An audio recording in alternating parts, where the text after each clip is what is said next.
എല്ലാവർക്കും സ്വാഗതം. ഈ റിവ്യൂ ഇഷ്ടപ്പെടുവാണെങ്കിൽ ഒന്ന് ലൈക്ക് ചെയ്തും സബ്സ്ക്രൈബ് ചെയ്തും സപ്പോർട്ട് ചെയ്യണേ. അപ്പോൾ അലീനയും രേവതിക്കുട്ടിയും കൂടി ചിന്നിമോളെ കാണാൻ വേണ്ടി അവിടെ വന്ന് നിൽക്കുവാണ്. ചിന്നിമോൾ അവിടെ കളിച്ചുകൊണ്ടിരിക്കുമായിരുന്നു. ഇവരെ കണ്ടു കഴിഞ്ഞാൽ പെട്ടെന്ന് മുഖം അങ്ങ് മങ്ങും. എന്നിട്ട് പിണങ്ങി മാറിപ്പോയി നിൽക്കുവാണ്.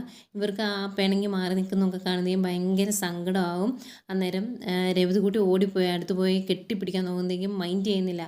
നേരെ തിരിഞ്ഞ് തന്നെ നിൽക്കുവാണ്. ഇങ്ങോട്ട് ഒന്ന് നോക്കിയ മോളെ എന്ന് പറഞ്ഞിട്ട് ഒന്നും മുഖത്തേക്കൊന്നും നോക്കുന്നില്ല. അന്നേരം ഭയങ്കര സങ്കടമായിട്ട് രേവതി നേരെ അലീനയുടെ അടുത്ത് വരും. എന്നിട്ട് കണ്ടോ ചേച്ചി, അവളെൻ്റെ മുഖത്ത് പോലും നോക്കുന്നില്ല എന്ന് പറയും. അന്നേരം ആ പിണങ്ങി നിൽക്കലൊക്കെ കാണുന്നതേക്കും സങ്കടം സഹിക്കാൻ മേലാവും. എന്നിട്ട് അലീന മോളെ ഓടി വന്ന് എടുക്കും. എന്നിട്ട് എടുക്കുമ്പോഴും കയ്യിൽ നിന്നൊന്ന് ചാടിപ്പോകാൻ വേണ്ടി ഇങ്ങനെ കുതിറുവാണ്. അത്രയ്ക്ക് ദേഷ്യ സങ്കടമാണ് ചിന്നുമോൾക്ക്. അന്നേരം കുറേ നേരം ഇങ്ങനെ കെട്ടിപ്പിടിച്ച് ഒരു ഉമ്മയൊക്കെ കൊടുക്കുവാണ് അലീന. അന്തിക്ക് ആ പിണക്കൊക്കെ പയ്യങ്ങ് മാറും. അന്നേരം അലീന കെട്ടിപ്പിടിക്കും. അലീനയ്ക്കൊരു ഉമ്മയൊക്കെ കൊടുക്കും. അത് എന്തെങ്കിലും രേവതിക്കുട്ടിക്ക് ഭയങ്കര സന്തോഷം. രേവതി ഓടി വന്ന് എടുക്കും. എന്നിട്ട് ആൻറ്റിയോട് നീ പിണങ്ങിയായിരുന്നോടി, എന്താ പറ്റിയത്, നിൻ്റെ രേവതി ആൻറ്റി അല്ലേ ഞാൻ, എന്നിട്ട് നീ പിണങ്ങിയോ എന്നൊക്കെ ചോദിച്ച് അവരങ്ങ് കൂട്ടാകും. എന്തെങ്കിലും അലീന കൊണ്ടുവന്ന കുറച്ച് സ്വീറ്റ്സ് ഉണ്ടായിരുന്നല്ലോ, മുട്ടായിയും കേക്കും ഒക്കെ ഉണ്ടായിരുന്നു. അത് അവിടുത്തെ സിസ്റ്ററിൻ്റെ കൊടുത്തിട്ട് പിള്ളേർക്കെല്ലാം കൊടുക്കാൻ പറയും. എങ്കിൽ നമുക്ക് ഇപ്പോൾ തന്നെ കൊടുത്തേക്കാം എന്ന് പറഞ്ഞ് സിസ്റ്റർ ആ മുട്ടായൊക്കെ എടുക്കുവാണ്. എന്നിട്ട് മോളെ കൊണ്ട് തന്നെ, ചിന്നുമോളെ കൊണ്ട് തന്നെ എല്ലാവർക്കും കൊടുക്കുവാണ്. പിന്നീട് കേക്ക് എടുത്ത് വയ്ക്കും. കേക്കും കട്ട് ചെയ്യുന്നുണ്ട് അലീന. എന്നിട്ട് കുട്ടികൾക്കെല്ലാം കൊടുക്കാൻ വേണ്ടി കുഞ്ഞു കുഞ്ഞു പീസായിട്ട് കട്ട് ചെയ്ത് അവർക്ക് ഒരാൾക്ക് എടുത്ത് കൊടുക്കും. എന്നിട്ട് ബാക്കി കേക്ക് കൊടുക്കാൻ വേണ്ടി രേവതി ഏൽപ്പിക്കും. എന്നിട്ട് പറയുവാണ്, നീ എല്ലാവർക്കും കൊടുക്ക്, ഞാൻ മോളെ ആങ്കിളിനെ ആൻറ്റിയും ഒന്ന് കാണിച്ചിട്ട് വരാം എന്ന് പറഞ്ഞ് ചിന്നുമോളെയും കൊണ്ട് ഫ്രണ്ടിലേക്ക് പോവുകയാണ് അലീന. ചിന്നുമോള് അകലേന്ന് വരുന്ന കാണുന്നതേ ഒരുപാട് ഇഷ്ടമാവുന്നുണ്ട് ഗ്രേസിയമ്മയ്ക്ക്. അന്നേരം അയ്യോടാ സുന്ദരി കുട്ടിയാണല്ലോ എന്നൊക്കെ പറഞ്ഞിങ്ങനെ മോളോട് സംസാരിക്കുക. അന്നേരം മോൾക്ക് ഇവർ പരിചയമില്ലല്ലോ. അതുകൊണ്ട് അലീനയോട് ചോദിക്കും, ഇതൊക്കെ ആരാ ആൻറ്റി, ആരാ ചേച്ചി എന്ന് ചോദിക്കുവാണ്.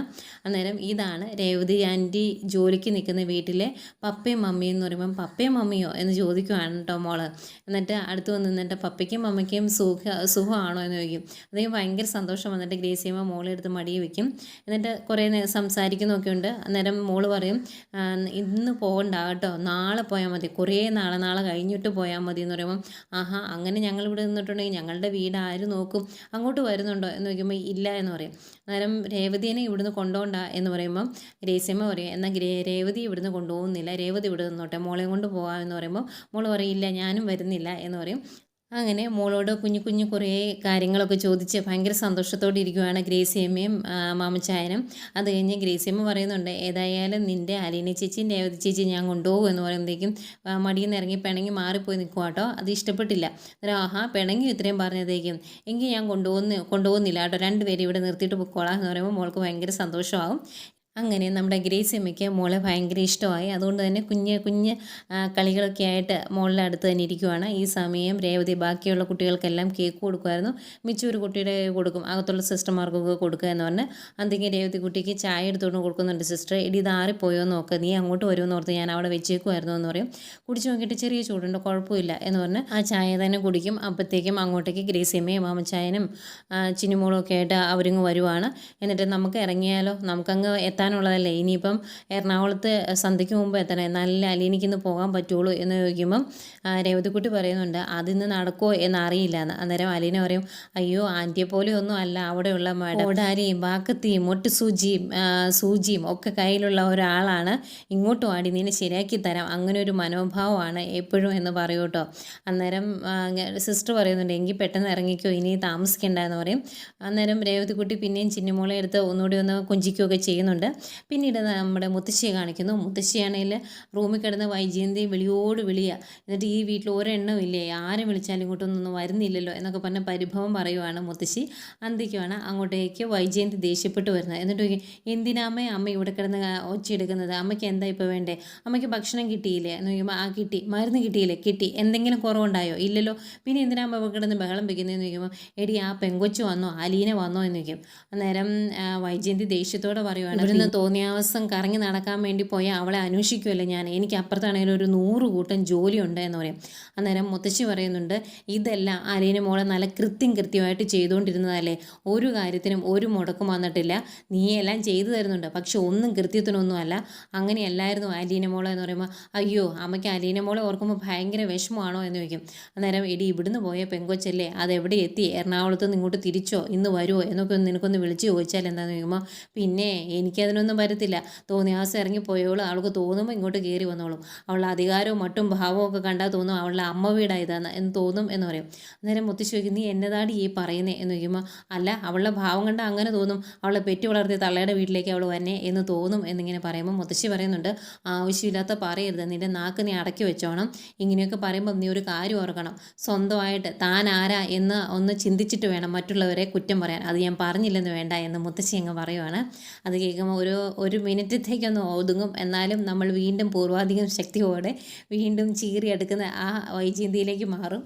എന്നിട്ട് മുത്തശ്ശിയോട് പറയുന്നുണ്ട്, അമ്മയ്ക്കിപ്പോൾ ഈ വീട്ടിലുള്ളവരെ ഓർത്തല്ലേ വിഷമം, അവളെ ഓർത്താണോ എന്ന് ചോദിക്കും. അന്നേരം അവളെ ഓർത്ത് എനിക്ക് ഇത്തിരി വിഷമമുണ്ട് എന്ന് പറയുമ്പം വൈജയന്തി പറയുവാണ്, എങ്കിലേ ആ വിഷമം അമ്മയുടെ ഈ കാല് ഭേദമാകുന്നിടം വരേ കാണുള്ളൂ, അത് കഴിയുമ്പോൾ ആ സ്പോട്ടിൽ ഞാൻ അവളെ ഇവിടുന്ന് പറഞ്ഞു വിടും എന്ന് പറയുമ്പം മുത്തശ്ശി ചോദിക്കുന്നുണ്ട്, എന്തിനാടി ആ കൊച്ചിനെ ഇവിടുന്ന് പറഞ്ഞു വിടുന്നത്, എൻ്റെ കാലം ശരിയായാലും ഈ വീട്ടിലൊരു വേലക്കാരി നിനക്ക് ആവശ്യമില്ലേ, മോൾ അവിടെ നിന്ന് അലീന മോൾ ഇവിടെ നിന്നോർത്ത് നിനക്ക് എന്താ കുഴപ്പം എന്ന് ചോദിക്കും. അന്നേരം വൈജയന്തി പറയുന്നുണ്ട്, അയ്യോ അവളെ ഇവിടെ വേണ്ട, അങ്ങനെ പണിക്കാരിയെ വേണമെങ്കിൽ ഞാൻ വേറൊരാളെ വെച്ചോളാം എന്ന് പറയുമ്പം മുത്തശ്ശി പിന്നെയും പറയും, അലീന മോൾക്ക് എന്താ കുഴപ്പം, അതുപോലെ അതെന്ത് ആത്മാർത്ഥതയോടെ ഈ വീട് നോക്കുന്നേ എന്ന് നിനക്കറിയാവോ, സ്വന്തം വീട് പോലെ ആ കൊച്ച് ഈ വീട് കാക്കുന്നത്, എന്നിട്ട് നിനക്ക് അതിനെ ഇഷ്ടപ്പെട്ടില്ലേ, ഒരു കള്ളവോ ചതിയോ ഒന്നും അതിൻ്റെ കയ്യിലില്ല എന്ന് പറയുമ്പം വൈജയന്തി പറയുവാണ്, അത്രയും ആത്മാർത്ഥത എനിക്ക് ആവശ്യമില്ല, ഇത്തിരി കള്ളവും ചതിയും ഒക്കെ ഉള്ളവളെ മതി എനിക്ക്, അല്ലെങ്കിൽ കുറേ കാലം കഴിയുമ്പം അവൾക്ക് ഈ വീട് സ്വന്തമാണ് എന്ന് തോന്നും, അങ്ങനെ തോന്നി തുടങ്ങിയിട്ടുണ്ടെങ്കിൽ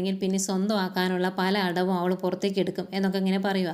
അന്നേരം മുത്തശ്ശി ചോദിക്കുക, എന്നതൊക്കെയാടി നീ പറയുന്നത്, നിൻ്റെ മനസ്സിലെന്താ, എന്തെങ്കിലും ഒരു നല്ല കാര്യം നിൻ്റെ വായിൽ നിന്ന് വരുമോ, അതൊന്ന് കേൾക്കാൻ കൊതിയാകുക എന്ന് പറയുമ്പോൾ, അമ്മയ്ക്ക് കിട്ടാനുള്ളതെല്ലാം കിട്ടിയില്ലോ, വേറെ ആവശ്യങ്ങളൊന്നും ഇല്ലല്ലോ, എങ്കിലേ അമ്മ ഞാൻ എൻ്റെ പണി നോക്കട്ടെ, എനിക്ക് വേറെ കുറേ പണിയുണ്ട് എന്നൊക്കെ പറഞ്ഞ് തുള്ളിച്ചാടി അങ്ങ് പോവുകയാണ് വൈജയന്തി. അന്നേരം മുത്തശ്ശി ഓർക്കുന്നുണ്ട്, ഇത് എന്തൊരു സാധനമാണ്, ഏത് രീതിയിൽ പറഞ്ഞാൽ ഇതിന് മനസ്സിലാകില്ലല്ലോ എന്ന് മുത്തശ്ശി ഓർക്കുന്നുണ്ട്.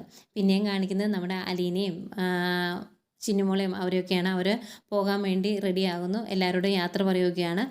അന്നേരം രേവതിക്കുട്ടി ഗ്രേസിയമ്മയെ പിടിച്ച് മാറ്റി നിർത്തിയിട്ട് ചോദിക്കുന്നുണ്ട്, നമുക്ക് എന്തെങ്കിലും കൊടുക്കണ്ടേ, ഡൊണേഷൻ എന്തെങ്കിലും കൊടുക്കണ്ടേ എന്ന് ചോദിക്കുമ്പോൾ, അങ്ങനെ കൊടുക്കണോ എന്ന് ചോദിക്കും. അന്നേരം പറയും, അങ്ങനെ എന്തെങ്കിലും കൊടുത്താലല്ലേ ഈ പാവങ്ങൾ എങ്ങനെയെങ്കിലും ഒന്ന് ജീവിക്കുകയുള്ളൂ, അങ്ങനെ സംഭാവന എന്തെങ്കിലും എല്ലാവരും കൊടുക്കാറുണ്ട് എന്നൊക്കെ പറയുമ്പോൾ, ആണോ എന്ന് പറഞ്ഞിട്ട് ഗ്രേസിയമ്മ മാമച്ചായനോട് പോയി പറയും.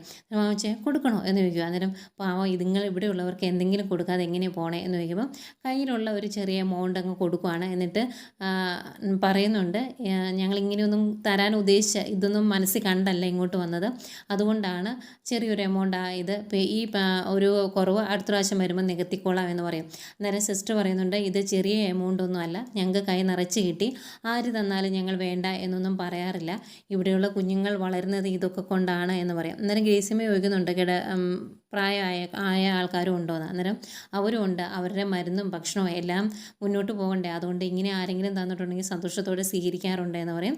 ഈ സമയം നമ്മുടെ രേവതിക്കുട്ടിയുടെയും അലീനയുടെയും കയ്യിലിരുന്ന് അവർക്ക് ഉമ്മയൊക്കെ കൊടുത്ത് കെട്ടിപ്പിടിച്ചിരിക്കുമായിരുന്നു ചിന്നുമോള്.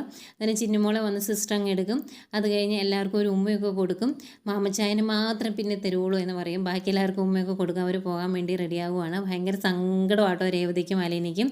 അവർ ഉമ്മയൊക്കെ കൊടുത്തു കഴിഞ്ഞ് ലാസ്റ്റ് അലീന വന്ന് മോളുടെ കയ്യിൽ ഒരു ഉമ്മ കൊടുക്കുമ്പോൾ മോള് തിരിച്ചും കൊടുക്കുന്നുണ്ട്. ഇതൊക്കെ കാണുമ്പോൾ ഗ്രേസിയമ്മയ്ക്കും ഒക്കെ സങ്കടമാകുന്നുണ്ട്. ഏതായാലും യാത്ര പറഞ്ഞിറങ്ങുമ്പം ഭയങ്കര സങ്കടത്തോടെയാണ് അലീന യാത്ര പറഞ്ഞിറങ്ങുന്നത്.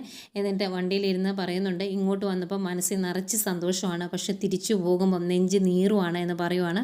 അതുപോലെ വിഷമത്തോടെ നോക്കി നിൽക്കുന്ന ചിന്നുമോളെയും കാണിക്കുന്നുണ്ട്.